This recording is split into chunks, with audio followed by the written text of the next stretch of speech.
ఆదికాండము 19వ అధ్యాయము 2వ వచనం. నా ప్రభువులారా, దయచేసి మీ దాసుని ఇంటికి వచ్చి రాత్రి వెళ్ళబుచ్చి కాళ్ళు కడుక్కొనుడి. మీరు పెందల కడ లేచి మీ త్రోవను వెళ్ళవచ్చునెను. అందుకు వారు, అలా కాదు, నడివీధిలో రాత్రి వెళ్ళబుచ్చెదమని చెప్పిరి. కాబట్టి మనం ఇక్కడ చూస్తూ ఉన్నటువంటి ఈ లేఖన భాగం ఏంటిది అంటే, పైన మొదటి వచనంలో రాయబడినటువంటి మాట ఏంటిదంటే, ఇద్దరు దేవదూతలు సొదొమ చేరినప్పటికీ లోతు సొదొమ గవిని యొద్ద కూర్చుండెను అనేటటువంటిది మనం చూస్తూ ఉన్నాం. కాబట్టి 18వ అధ్యాయంలో గనక మనం చూస్తే, వీరు ముగ్గురు మనుష్యులు ఆ యొక్క సింధూర వనములో అబ్రహాము మరి ద్వారమందు కూర్చుని ఉన్నప్పుడు యెహోవా అతనికి కనబడెను. కాబట్టి వారు ముగ్గురుగా మరి వారిని చూసి వారిని ఎదుర్కోవటానికి పరిగెత్తుకుంటూ వెళ్ళి నేల మట్టుకు వంగి, ప్రభువా, నీ కటాక్షము నా మీదనున్న ఎడల నీ దాసుని దాటిపోవద్దు, నేను కొంచెం నీళ్లు తెప్పించేదను, దయచేసి కాళ్ళు కడుక్కొని ఈ చెట్టు కింద అలసట తీర్చుకొనుడి అని వారి కొరకై ఆహారాన్ని మరి సిద్ధం చేస్తాను అని చెప్పినప్పుడు, అలాగే చెయ్యి అని చెప్పి అబ్రహాంతో వారు చెప్పినటువంటి విషయాన్ని మనం చూస్తాం. ఆ రీతిగా వారు అబ్రహాము సిద్ధపరిచినటువంటి ఆహారాన్ని భుజించి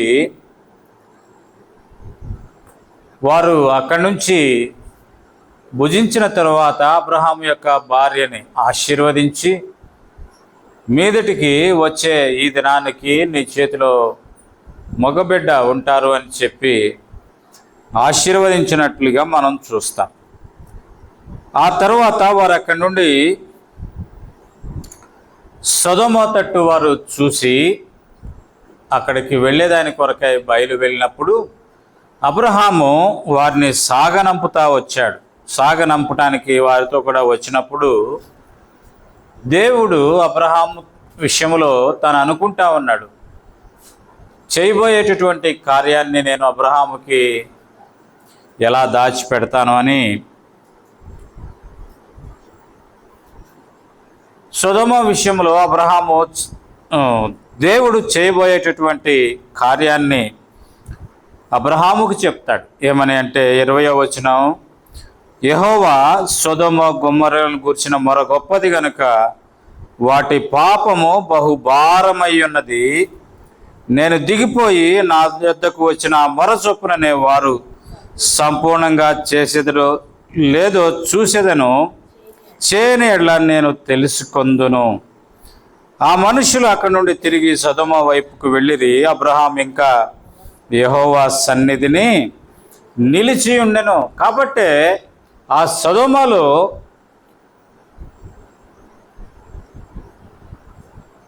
వైపుకి వారు వెళ్ళబోతా ఉన్నప్పుడు యెహోవా సన్నిధిలో ఇంకా అబ్రహాం అలా నిలబడి అక్కడ అంటాడు. చూడండి 24వ వచనం, ఆ పట్టణంలో ఒకవేళ 50 మంది నీతిమంతులు ఉండేనేట్ల దానిలోనున్న 50 మంది నీతిమంతుల నిమిత్తము ఆ స్థలమును నాశనము చేయక కాయవా అంటే ఆ రీతిగా కాస్తాను అని చెప్తా వచ్చాడు.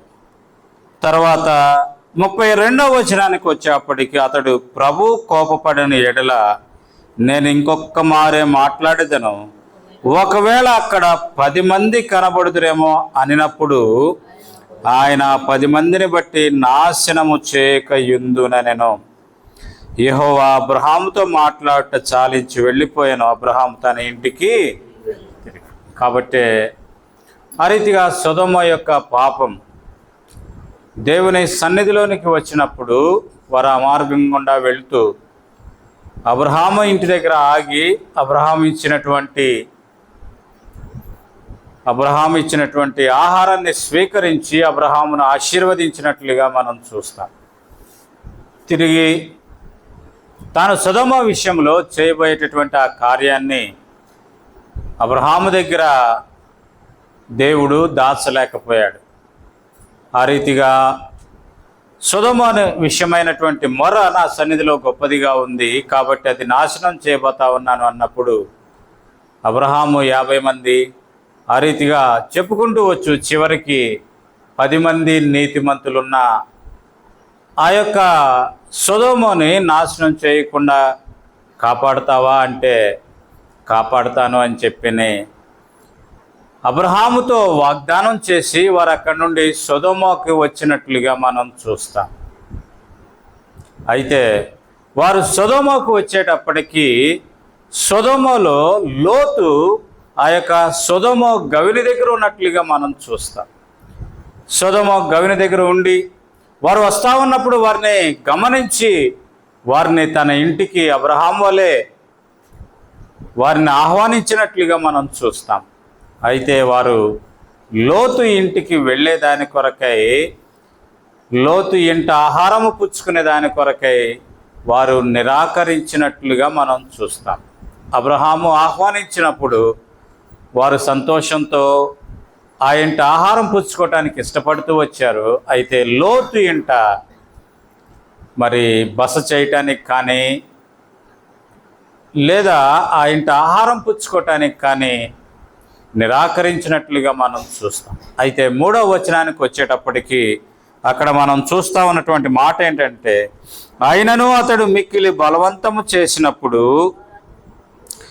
వారు అతని తట్టు తిరిగి అతని ఇంట ప్రవేశించిరి.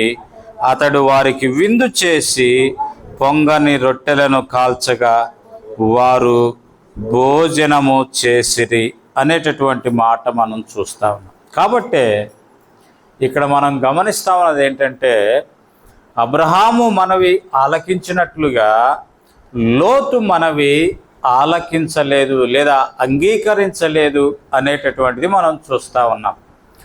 లోతు తన ఇంటిలోనికి వారిని తీసుకుని వెళ్ళి వారికి ఆహారం పెట్టేదాని కొరకై వారిని బలవంతము చేయాల్సినటువంటి పరిస్థితి ఏర్పడినట్లుగా మనం అక్కడ చూస్తూ ఉన్నాం. కారణం ఏంటిది అంటే కొన్ని విషయాలు మనం అక్కడ చూసి ముగించుకోవటానికి ప్రయత్నం చేద్దాం. మొదటి విషయంగా మనం చూస్తాము, అబ్రహాము ఎక్కడికి వెళ్ళినప్పటికీ కూడా బలిపీఠము కట్టేటటువంటి అనుభవం లేదా అలవాటు అనేటటువంటిది అబ్రహాముకు ఉన్నట్లుగా మనం చూస్తూ ఉన్నాం. అబ్రహాము యొక్క జీవితంలో తాను ఎక్కడికి వెళ్ళినప్పటికీ కూడా బలిపీఠము కట్టేటటువంటి ఆ యొక్క మరి మంచి అలవాటు తాను కలిగి ఉన్నట్లుగా మనం చూస్తాం. అందుకే మనం కనుక చూస్తే 12వ అధ్యాయము 7-8 వచనాలు కనుక మనం గమనిస్తే, ఈ ఆదికాండము 12వ అధ్యాయము 7-8 వచనాలు చూడండి. 12వ అధ్యాయము 7-8 వచనాలు. యెహోవా అబ్రహామునకు ప్రత్యక్షమై నీ సంతానమునకు ఈ దేశం ఇచ్చేదనని చెప్పగా అతడు తనకు ప్రత్యక్షమైన యెహోవాకు ఒక బలిపీఠము కట్టెను. కాబట్టి దేవుడు ఎక్కడైతే తనకు ప్రత్యక్షమవుతూ వచ్చాడో అక్కడెల్లా కూడా తాను ఒక బలిపీఠాన్ని కట్టినట్లుగా, తాను వెళ్ళినటువంటి ఆ ప్రాంతంలో ఒక బలిపీఠాన్ని కట్టినట్లుగా మనం చూస్తాం. కాబట్టి దేవునికి మరి ఆ రీతిగా తాను బలి అర్పించిన తర్వాత ఆ ప్రాంతంలో తాను నివసించినట్లుగా మనం చూస్తాం. తర్వాత 8వ వచనం గనక మనం చూస్తే అక్కడ నుండి అతడు బయలుదేరి బేతేలునకు తూర్పునున్న కొండకు చేరి పడమటునున్న బేతేలునకును తూర్పునున్న హాయికిని మధ్య గుడారం వేసి అక్కడ యెహోవాకు బలిపీఠము కట్టి యెహోవా నామమున ప్రార్థన చేశాను. కాబట్టి ఆ తర్వాత తాను ఎక్కడికి వచ్చాడు అంటే హాయికి బేతేలుకు మధ్యలో తాను గుడారం వేసి కొంత అక్కడ నివసించినట్లుగా, కొంతకాలం ఉన్నట్లుగా చూస్తాం. అక్కడ గుడారం వేసిన వెంటనే తను అక్కడ ఒక బలిపీఠాన్ని కట్టినట్లుగా మనం చూస్తాం. బలిపీఠం కట్టి అక్కడ దేవుని సన్నిధిలో అతడు మోకరించి ప్రార్థించినట్లుగా మనం చూస్తాం. అదే రీతిగా మనం చూస్తాం 13వ అధ్యాయంలో కూడా మనం చూస్తాం. చూడండి, మరి 3వ వచనం, అతడు ప్రయాణం చేయుచు దక్షిణం నుండి బేతేలుకును అనగా బేతేలుకును హాయికి మధ్య తన గుడారము మొదట ఉన్న స్థలం వరకు వెళ్ళి తాను మొదట బలిపీఠము కట్టిన చోట చేరను. అక్కడ అబ్రహాము యెహోవా నామమున ప్రార్థన చేశాడు. కాబట్టి తాను ఎక్కడికి వెళ్ళినప్పటికీ కూడా తాను బలిపీఠం కట్టడం, దేవుని సన్నిధిలో మోకరించటం, ప్రార్థించటం తనకు అలవాటుగా తాను చేసుకున్నట్లుగా మనం చూస్తాం. అయితే ఈ పరిస్థితుల్లో లోతు కూడా అబ్రహాముతో ఉన్నట్లుగా మనం చూస్తాం. లోతు కూడా అబ్రహాముతో వెళ్ళినట్లుగా మనం చూస్తాం. చూడండి 11వ అధ్యాయము 27వ వచనం, తెరహు వంశావళి ఇది. తెరహు అబ్రహామును నాహోరును హారాను కనెను. హారాను లోతును కనెను. హారాను తాను పుట్టిన దేశమందలి కల్దీల ఊరను పట్టణములో తన తండ్రి అయిన తెరహు కంటే ముందుగా మృతి పొందెను అనేటటువంటిది మనం చూస్తాం. ఆ తర్వాత మనం చూస్తాం. చూడండి 5వ వచనం 12వ అధ్యాయంలో, అబ్రాము తన భార్య అయిన శారాయిని తన సహోదరుని కుమారుడైన లోతును హారాన్లో తానును వారును ఆర్జించిన యావదాస్తిని వారు సంపాదించిన సమస్తమైన వారిని తీసుకొని కనాను దేశమునకు వెళ్ళుటకు బయలుదేరి కనాను దేశమునకు వచ్చింది. కాబట్టి 12వ అధ్యాయం 1వ వచనంలో దేవుడు అబ్రహామును పిలిచినప్పుడు అబ్రహాము ఆ రీతిగా పయనమవుతూ తనతో తన భార్య, ఆ రీతిగా తన యొక్క సహోదరుని కుమారుడైనటువంటి లోతును కూడా వెంటబెట్టుకొని వచ్చినట్లుగా మనం చూస్తాం. ఆ రీతిగా లోతును వెంటబెట్టుకొని వచ్చినప్పుడు తను ఎక్కడైతే బలిపీఠం కడుతూ వచ్చాడో, ఎక్కడైతే మోకరిస్తూ వచ్చాడో, ఎక్కడైతే ప్రార్థన చేస్తూ వచ్చాడో అక్కడెల్లా కూడా ఈ లోతు కూడా అబ్రహాముతో ఉన్నట్లుగా మనం చూస్తాం. అయితే లోతులో ఆ యొక్క ప్రార్థన అనేటటువంటి అనుభవం అనేటటువంటిది మనం చూడలేం. కాబట్టి ఈ యొక్క సొదొమ దగ్గరికి వచ్చేటప్పటికి లోతు తాను ఎక్కడున్నాడు అంటే గవిని దగ్గర ఉన్నట్లుగా మనం చూస్తా ఉన్నాం. గవిని దగ్గర తాను ఉన్నట్లుగా మనం చూస్తా ఉన్నాం. కాబట్టి ఈ 3 పర్యాయాలు కూడా అబ్రహాముతో లోతున్నాడు, కానీ లోతు జీవితంలో ఈ యొక్క అనుభవం లేదు. లోతు తాను ఎక్కడే కానీ వచ్చినటువంటి ఆ సొదొమ ప్రాంతంలో బలిపీఠము కట్టినట్లుగా మనము చూడలేము. కాబట్టి అతని యొక్క జీవితంలో ఆ బలిపీఠ అనుభవం లేనట్లుగా మనం చూస్తాం. ఆ యొక్క బలిపీఠము లేనటువంటి ఆ స్థితిలో అతని యొక్క జీవితంలో ప్రార్థన అనుభవం అనేటటువంటిది సరైనదిగా ఉన్నట్లుగా మనం చూడలేం. రెండవదిగా మనం గనక గమనిస్తే చూడండి, ఇక్కడ మనం చూస్తాం 13వ అధ్యాయంలో 9వ వచనం.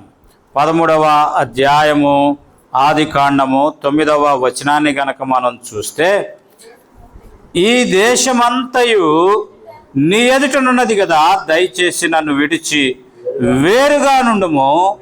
నీవు ఎడమ తట్టుకు వెళ్ళిన ఎడ్ల నేను కుడి తట్టుకును, నీవు కుడి తట్టుకు వెళ్ళిన ఎడ్ల నేను ఎడమ తట్టుకును వెళ్ళేదనని లోతుతో చెప్పగా. కాబట్టి అంతకుముందు జరిగినటువంటి ప్రాంతం ఏంటంటే, జరిగినటువంటి సందర్భం ఏంటంటే, లోతును కూడా వెంట పెట్టుకొని మొదటి వచనం 13వ అధ్యాయంలో ఐగుప్తులో నుండి నెగబు వెళ్ళెను అనేటటువంటిది మనం చూస్తాం. నెగబు అనేది 1 అనేసి కింద పుట్టినోట్లో దక్షిణ పాలస్తీను అంటే ఇప్పుడున్నటువంటి ఇజ్రాయెల్ ప్రాంతానికి ఆ యొక్క అబ్రహాము వెళ్ళినట్లుగా చూస్తాం. వెళ్తూ తనతో కూడా లోతును తీసుకొని వెళ్ళినట్లుగా చూస్తాం.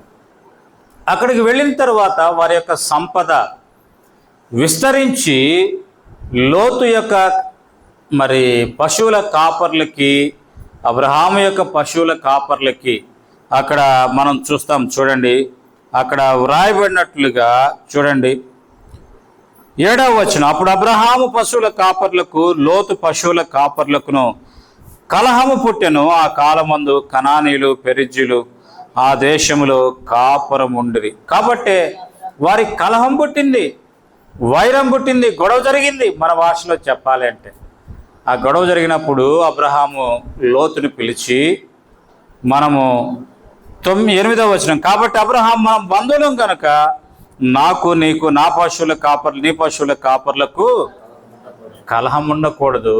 కాబట్టి చూడు, దేశం అంతటిని ఉన్న ప్రాంతం అంతటిని చూడు, నీవు ఒక తట్టు వెళ్తే నేను మరొక తట్టు వెళ్తాం.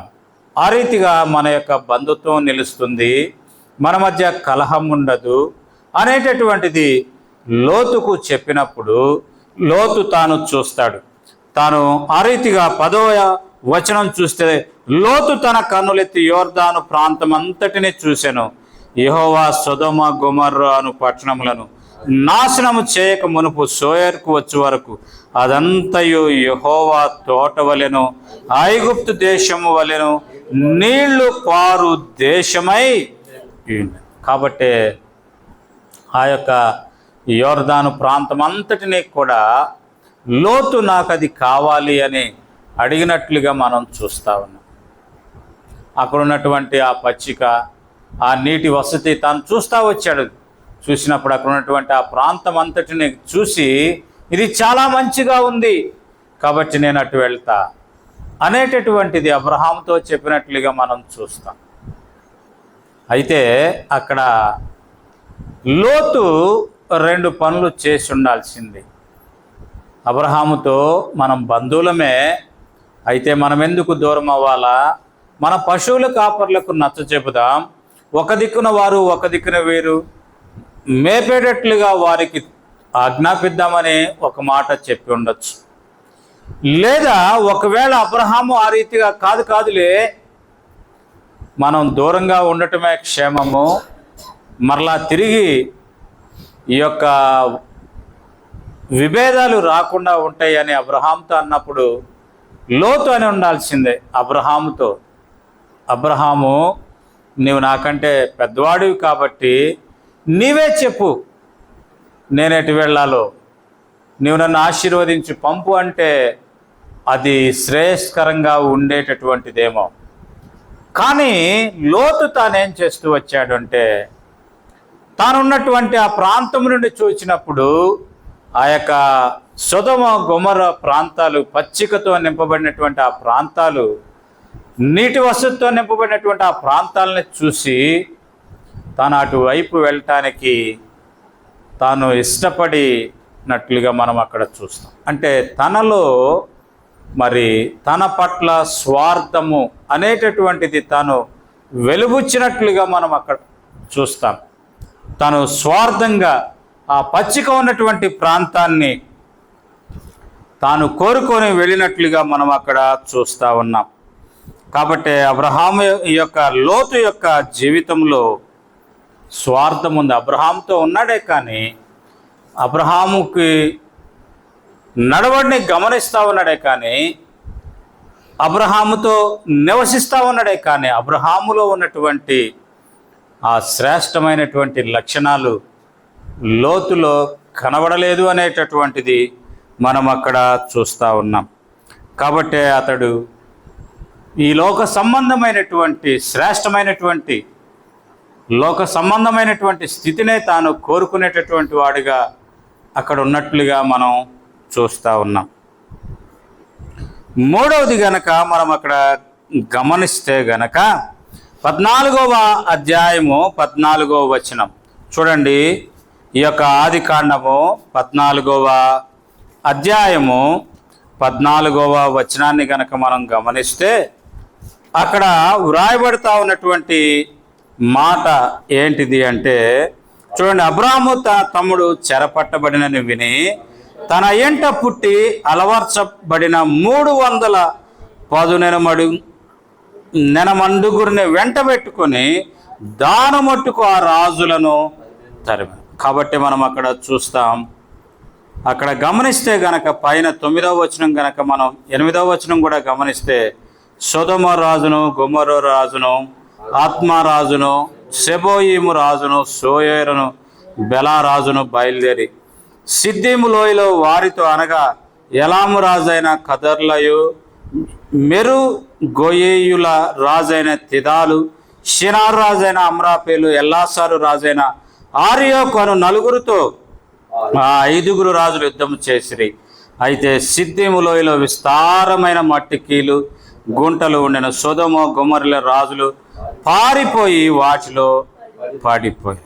ఆ రీతిగా మనం అక్కడ గమనిస్తే 12వ వచనం, మరియు అబ్రహాము సహోదరుని కుమారుడైన లోతు సొదొమలో కాపురముండిన గనుక అతనిని అతని ఆస్తిని పట్టుకొని పోగా, తప్పించుకునేటటువంటి ఒకడు వచ్చి అబ్రహాముతో చెప్తాడు, అయా ఈ రీతిగా ఇదిగో 4 రాజులు వచ్చారు, నీ తమ్ముడైనటువంటి లోతు ఉంటున్నటువంటి ఆ రాజులను ఓడించి ఆ యొక్క మరి అక్కడ ఉన్నటువంటి జనాలందరినీ కూడా వారు పట్టుకొని వెళ్ళారు, వారిలో లోతు కూడా ఉన్నాడు అంటే అబ్రహాం వెంటనే తనతో ఉన్నటువంటి వారిని ఒక 300 మందిని తీసుకొని వారిని తరిమి పట్టుకొని వారిని ఓడించి ఆ రీతిగా తన తమ్ముడైనటువంటి ఆ యొక్క లోతును ఆ తరువాత ఆ సొదొమ గొమొర్రా రాజులను విడిపించినట్లుగా మనం చూస్తాం. ఆ సందర్భంలో సొదొమ గొమొర్రా రాజులు అంటారు, అక్కడ ఏమంటారంటే చూడు, అక్కడ మనం గమనిస్తే గనక మనం చూస్తాం. చూడండి 21వ వచనంలో, సొదొమ రాజు మనుషులను నాకు ఇచ్చి ఆస్తిని నీవే తీసుకురమని అబ్రాహాముతో చెప్పగా, అబ్రాహాము నేనే అబ్రాహామును ధనవంతునిగా చేసిన నువ్వు చెప్పుకున్నట్లు ఒక్క నూలు పోగైనా నాకు అక్కర్లేదు అని చెప్పంటాడు.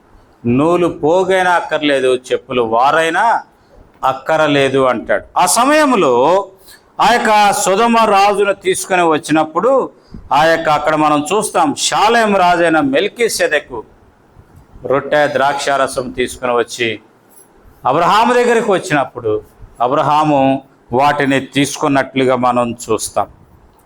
అక్కడ చూస్తాం చూడండి 19వ వచనం, అప్పుడు అబ్రహామును దీవించి ఆకాశమునకు భూమికి సృష్టికర్త అయిన సర్వోన్నతుడైన దేవుని వలన అబ్రహాము ఆశీర్వదించబడునుగా కనియు నీ శత్రువులను నీ చేతికి అప్పగించిన సర్వోన్నతుడగు దేవుడు స్తుతింపబడునుగా కనియు చెప్పాడు. అప్పుడు అతడు అన్నిటిలోనూ అతనికి 10వ వంతు ఇచ్చినట్లుగా మనము చూస్తాం. అయితే ఇక్కడ కూడా లోతు ఆ యొక్క షాలేము రాజు ఎదురుపడినప్పుడు మరి లోతు అతనికి ఏదైనా కానీ ఇచ్చినట్లుగా మనం అక్కడ చూడలేము. అక్కడ కూడా కనీసం మరి లోతు బలిపీఠము కట్టలేకపోయినట్లుగా మనం అక్కడ చూస్తూ ఉన్నాం. కాబట్టి కృతజ్ఞత లేనటువంటి జీవితాన్ని లోతు గడుపుతూ ఉన్నట్లుగా మనం చూస్తాం. కాబట్టి 3వదిగా విడిపించినటువంటి ఆ దేవుని దాసుడైనటువంటి అబ్రహామును, లేదా అక్కడ షాలేము రాజు అయినటువంటి మెల్కీసెదెకునే కానీ ఎక్కడ కూడా కృతజ్ఞత చెప్పినట్లుగా మనం చూడలేం. ఆ తర్వాత మనం గనక గమనిస్తే 4వదిగా మనం చూస్తాం 19వ అధ్యాయము 1వ వచనం గనక గమనిస్తే, ఆ సాయంకాలం ముందు ఆ 2 దేవదూతలు సొదొమ చేరినప్పటికీ లోతు సొదొమ గవని యొద్ద కూర్చుండెను. లోతు వారిని చూచి వారిని ఎదుర్కొనుటకు లేచి సాష్టాంగ నమస్కారము చేసి అనేది మనం చూస్తా ఉన్నాం. కాబట్టి అబ్రహాముతో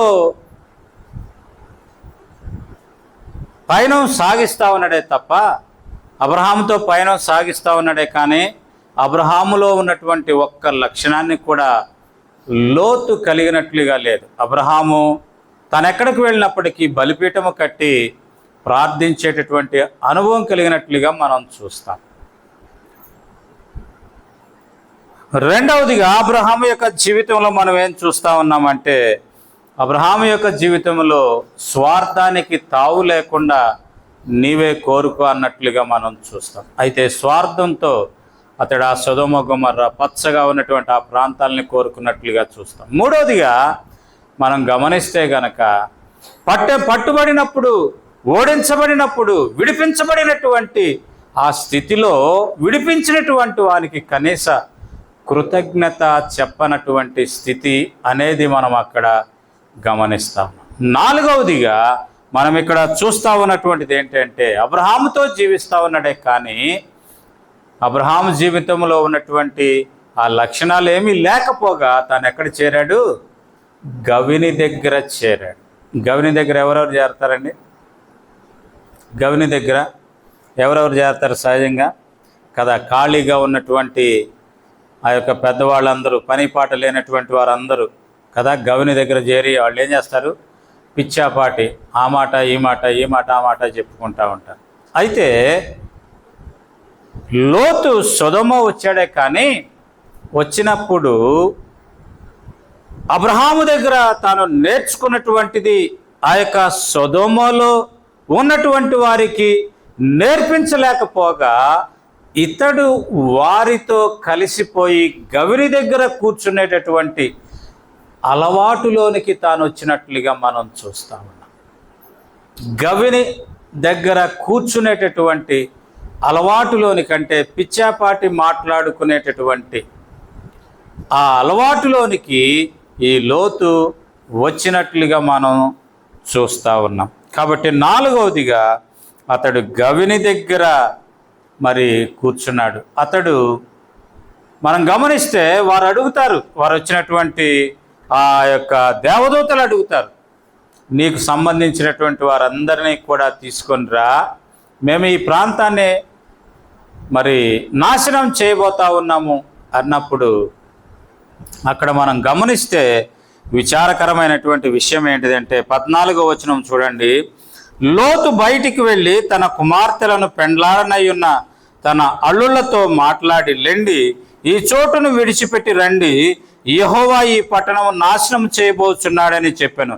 అయితే అతడు తన అల్లుళ్ళ దృష్టికి ఎగతాళి చేయువాని వలె, అంటే తన ప్రభావం అనేటటువంటిది తన కుటుంబం మీద కానీ తనకు కాబోయేటటువంటి వారి మీద కానీ కనీసం అక్కడ ఏ ఒక్కరి మీద కూడా అబ్రహాము దగ్గర నుండి తాను ఏదైతే నేర్చుకుంటూ వచ్చాడో అది అక్కడ వారికి అలవర్చలేకపోగా తాను ఎగతాళి చేయబడేటటువంటి వాడిగా తానున్నట్లుగా మనం చూస్తాం. 26వ వచనాన్ని గనక మనం చూస్తే 19వ అధ్యాయము 26వ వచనం గనక మనం గమనిస్తే అక్కడ చూస్తాం చూడండి. అయితే లోతు భార్య అతనిని వెనక నుండి తిరిగి చూచి ఉప్పు స్తంభమాయను, అంటే వారు చెప్పారు మీరు వెళ్ళేటప్పుడు వెనక్కి తిరిగి చూడొద్దు, అంటే తాను అవిధేయత చూపించినట్లుగా, అంటే దేవుని మార్గానికి దేవుని మాటకు విధేయత చూపించినటువంటి జీవితంగా ఆ కుటుంబం ఉన్నట్లుగా మనం అక్కడ చూస్తూ ఉన్నాం. ఆ తర్వాత మనం చూస్తే గనక 31, 38 వచనాల వరకు మనం అక్కడ చూస్తే గనక కదా అక్కడ వారు ఆ రీతిగా ఇశ్రాయేలీలకు బద్ధ వ్యతిరేకులైనటువంటి సంతానానికి వారు కారకులైనట్లుగా మనం అక్కడ చూస్తాం. అలాంటి భయంకరమైనటువంటి స్థితి చూడండి అక్కడ మనం గమనిస్తూ ఉన్నాం. 37వ వచనం, వారిలో పెద్దది కుమారుని కని వానికి మోయాబు అని పేరు పెట్టెను. అతడు నేటి వరకు మోయాబీలకు మూల పురుషుడిగా, చిన్నది కూడా కుమారుని కని బెన్నోమి అని పేరు పెట్టిన అతడు నేటి వరకు అమ్మోనీలకు మూల పురుషుడు. కాబట్టి దేవుని బిడలకు శత్రువులైనటువంటి వారిని వారు జన్మించినట్లుగా మనం చూస్తాం. అంటే వారి యొక్క కుటుంబంలో మనం గమనించేది ఏంటంటే లోతు యొక్క ప్రభావము ఏమాత్రమే కానీ లేనట్లుగా మనం చూస్తాం. అంటే అబ్రహాము ద్వారా నేర్చుకున్నటువంటిది లోతు తన కుటుంబానికి కానీ తన ఇరుగు పొరుగు వారికి కానీ వారు అలవరచనటువంటి వారుగా ఉన్నట్లుగా మనం చూస్తాం. ఆ తర్వాత మనం గమనిస్తే చూడండి 5వదిగా మనం గమనిస్తే 19వ అధ్యాయము 16వ వచనం. కాబట్టి ఇక్కడ మనం చూస్తాం, అతడు తడువ చేసినప్పుడు అతని మీద యెహోవా కనికర పడుట వలన ఆ మనుష్యులు అతని చేతిని, అతని భార్య చేతిని, అతని 2 కుమార్తెల చేతులను పట్టుకొని వెలుపలికి తీసుకొని వచ్చి ఆ ఊరి బయట నుంచి 15వ వచనం చూసి, తెల్లవారినప్పుడు ఆ దూతలు లోతును త్వరపెట్టి, లెమ్ము ఈ ఊరి దోష శిక్షలో నశించిపోకుండా నీ భార్యను ఇక్కడున్న నీ కుమార్తెలను తీసుకొని రమ్మని చెప్పాను. కాబట్టి ఆ దూతలు చెప్పారు, అయ్యా ఈ పట్టణం నశించిపోబోతా ఉంది, నీ భార్య కుమార్తెలైనా తీసుకొని బయటికి రా, ఇదిగో కనిపించేటటువంటి ఆ పర్వతం మీదకి వెళ్ళు అంటే అతడు ఏం చేస్తా ఉన్నాడు?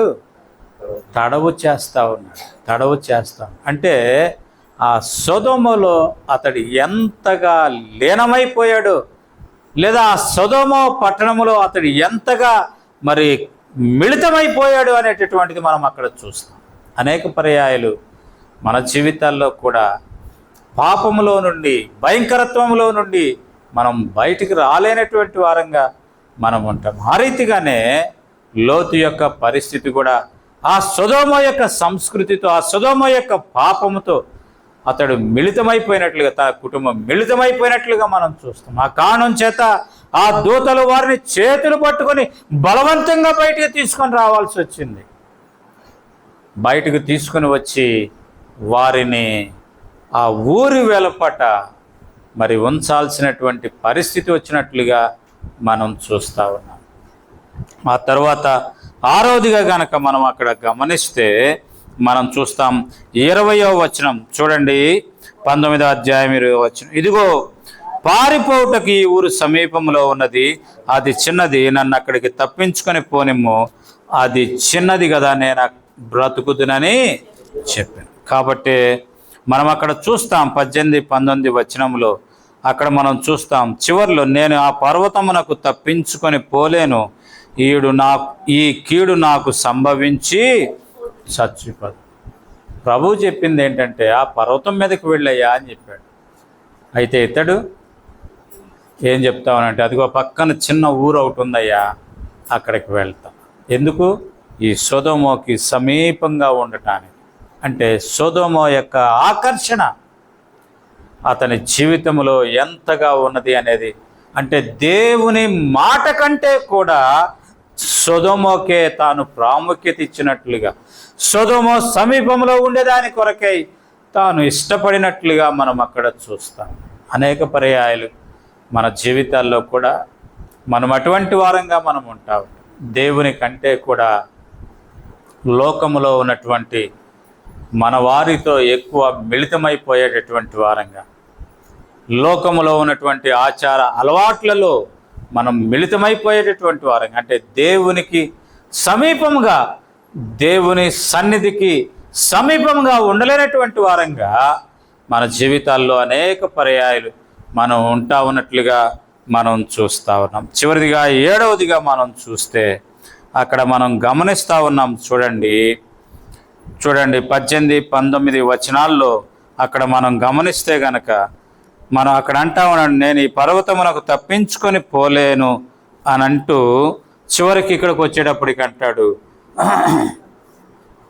22వ వచనంలో, నీవు త్వరపడి అక్కడికి తప్పించుకొని పొమ్ము, నీవు అక్కడికి చేరే వరకు నేనేమీ చేయలేనను. అందుచేత ఆ ఊరికి సోయరు అని పేరు పెట్టాను. సోయరుకు వచ్చినప్పుడు ఆ దేశమున సూర్యుడు ఉదయించెను.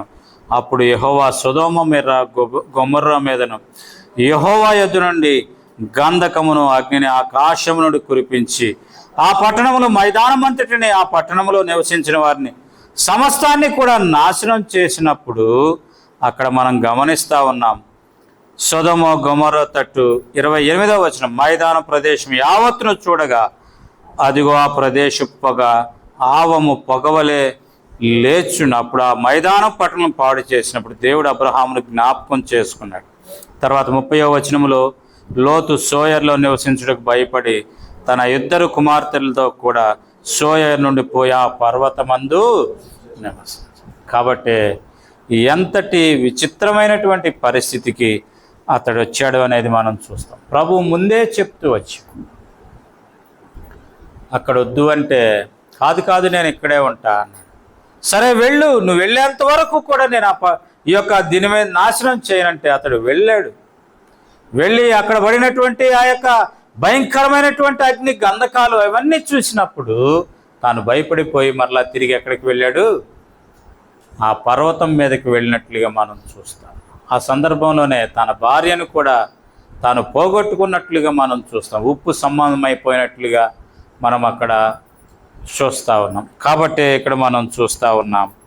గమనించండి, దీని అంతటికీ కారణం ఏంటిది అంటే అబ్రహాము యొక్క ప్రార్థనను బట్టే దేవుడు లోతును రక్షించినట్లుగా, లోతు కుటుంబాన్ని రక్షించినట్లుగా మనం చూస్తాం. అనేక పర్యాయాలు మన వ్యక్తిగత జీవితంలో మనము ప్రార్థన అనుభవం లేనటువంటి వారంగా, ఇతరుల ప్రార్థనలపై ఆధారపడినటువంటి వారంగా మనం ఉంటాం. లోతు వలె కదండి. ఏదైనా మనకు సంభవించినప్పుడు మనం ప్రార్థన చేసుకోం.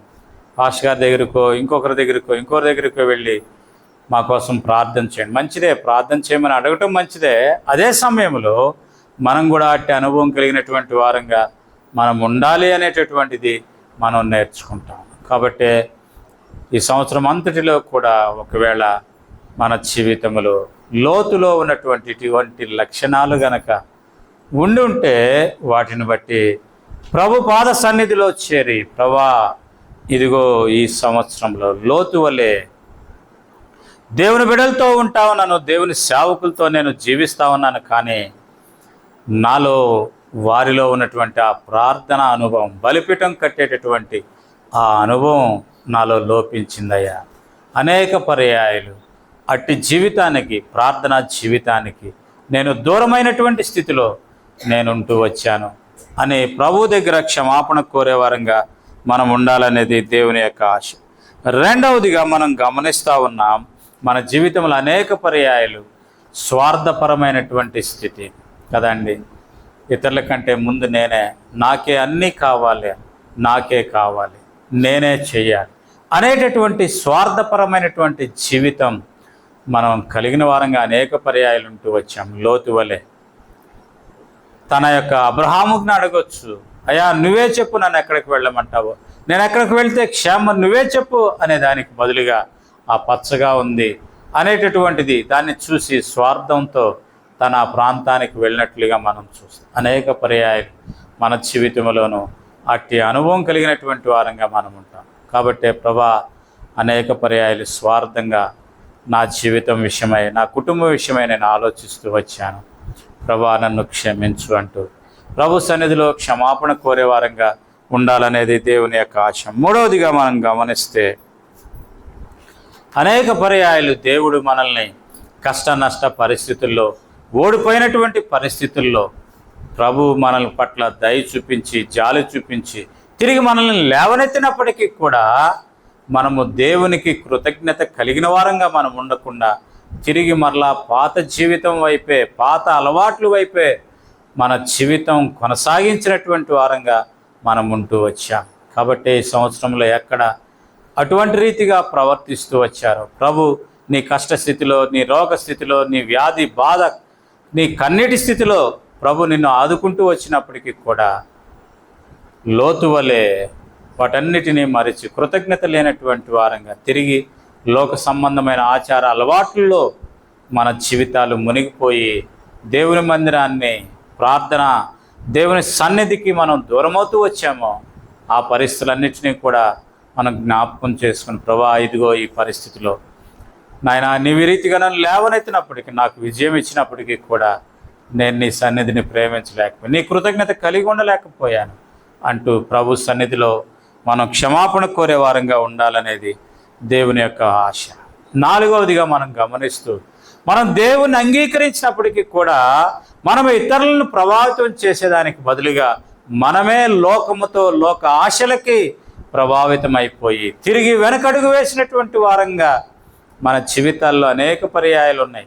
దేవుని సన్నిధికి దూరమైనటువంటి జీవితం మన జీవితంలో అనేక పర్యాయాలు ఉన్నట్లుగా మనం చూస్తాం. అటువంటి సందర్భాలు ఏమైతే ఉన్నాయో అక్కడ ప్రభా ఇదిగో ఈ సందర్భంలో ఇక్కడ ప్రభా నేను దూరం అయిపోతూ వచ్చాను, నన్ను క్షమించు అంటూ క్షమాపణ కోరేవారంగా ఉండాలనేది మనం జ్ఞాపకం చేస్తాం. ఆ తర్వాత మనం ఇందాక చూస్తూ వచ్చాం, ప్రభు బలవంతంగా మనల్ని తీసుకొని రావాల్సిన, మరి లోతును బయటకు తీసుకొని రావాల్సిన, అంటే ఎంతగా సొదొమతో మిళితమైపోయారు అనేది మనం అక్కడ చూస్తూ వచ్చాం. కృతజ్ఞత లేనటువంటి స్థితి మనం చూస్తూ వచ్చాం. అదే సమయంలో దేవుని మాట కంటే కూడా లోక సంబంధమైన వాటికే మనం విలువిచ్చే వారంగా, దేవునికి సన్నిధి కన్నా లోకానికి మనం విలువిచ్చే వారంగా అనేక పర్యాయాలు దేవుని సన్నిధికి రావాల్సినటువంటి సమయంలో కూడా, దేవునితో గడపాల్సినటువంటి సమయాన్ని కూడా మనం ఇతరమైనటువంటి వాటిలో, ఈ లోక సంబంధమైనటువంటి ఆయా రకాలైనటువంటి ఉత్సవాల్లో మనం పాలు పొంది దేవుని దుఃఖపరిచిన వారంగా అనేక పర్యాయాలు మనం ఉంటూ ఉండవచ్చు.